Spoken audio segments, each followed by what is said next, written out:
All right.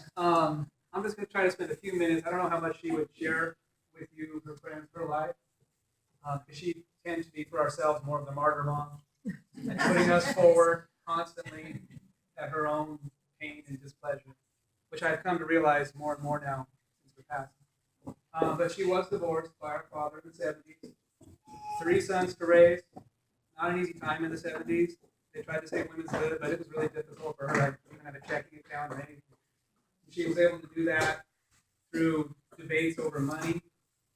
There was a lot of money withheld, and she never let us know any of that was going on. We thought we were living the normal life like all our friends. We didn't find out a lot of this until after my own father passed away. She kept it from us all that time. So she did a great job raising us. If you read the obituary, it shows how all three of us went to college. And that was a really incredible thing to do as well, make sure her sons were doing that. So she was just a very good mother in supporting us and bringing us from that time of despair to just a time of greatness for the rest of her life. So just understand that she did that. And then in the most recent years, my brother Eric, who'd been living in Boston for a long time, more than a decade, just managed to come back right at the time where Mom needed him. Phil and I were not at a place where either one of us could have spent that time to help her when she needed it.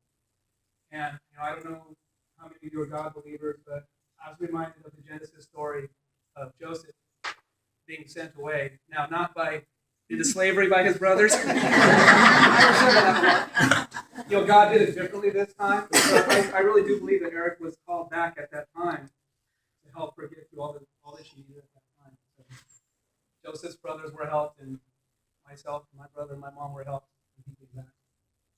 And before we get to the slideshow, I'd just like to read a couple passages from the Bible.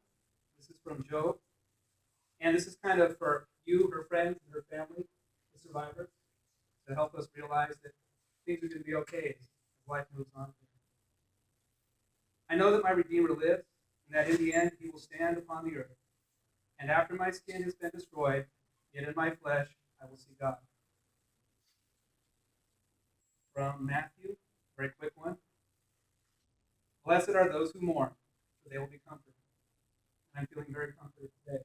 See so many friends comforted. From the book of John.